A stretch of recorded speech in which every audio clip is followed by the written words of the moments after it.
Power 92, and you check here. And right now on the telephone calling from, where you calling from, Georgie? I'm calling from home in Los Angeles. And how are things in Hollywood today? Very nice. Looks very decent out there. We have one of the funniest men in all of America, the one and only George Carlin. Welcome to Power 92 Radio. Glad to be here. Well, listen, we've been missing you a lot, and like they used to say to you every week, welcome back.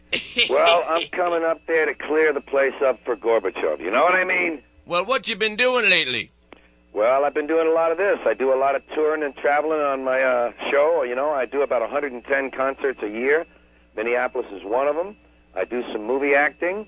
I'll be in the movie. A lot of people saw Bill and Ted's Excellent Adventure. They're going to do a sequel to that, and Rufus, my part, is getting expanded.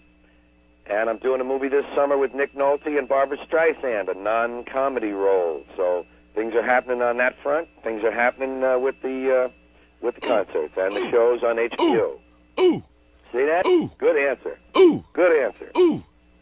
Guess who that is? That sounds like that guy from Joey Ross from Car 54, Where Are You? No, I was thinking more of Horshack. Oh, all right. Whatever happened to that guy? He was very funny. I think he was killed in a jewelry store robbery. Oh, you don't say. Yeah, I think so.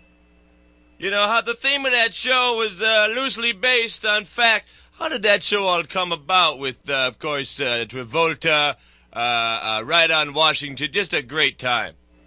I never watched it, to tell you the truth. No, I never watched TV. I don't watch that stuff. Well, I was a big fan of that show, I guess, you know. Well, you were hooked into it. See, sometimes we get hooked into things, you know. Of course, that's where John Travolta had his big break. Right.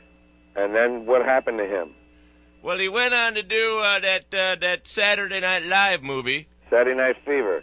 Exactly. And then he kind of dropped out of sight.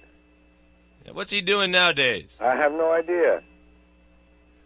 Well, after the tremendous success of the show, of course, you went on to do your own... Well, what about now? I never was in that. What are you talking about? Come again? I don't know. I think you and I are talking about different people. You were the teacher. No, his name was Gabriel Kaplan, and he became a gambler.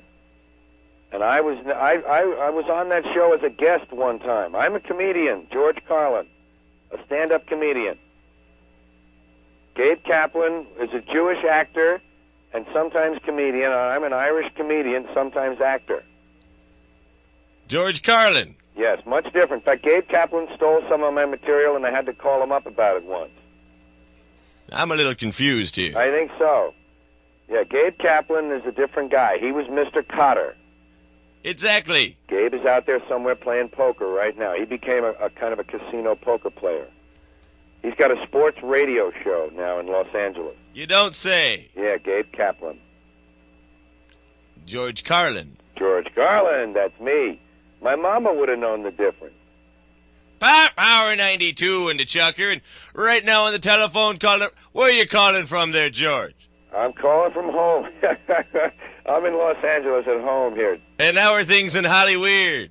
They look all right to me. Well, of course, you're coming to town on the 2nd at Orpheum Theater. Right. And what can we expect this time? Well, my usual stuff. A lot of insults toward America, insults toward religion, insults toward big business, and a little talk about dogs and cats and language and the way people talk to each other and stuff like that. Well, listen, I'll be there in the very front row for the Orpheum show. Come backstage before and say hello before the show. Well, I'd love to do it. Okay, make sure you do that now. Well, George Carlin, thank you again. Okay, man. The world's funniest man. Bye-bye. Power 92. Your dreams were your ticket out. Welcome back.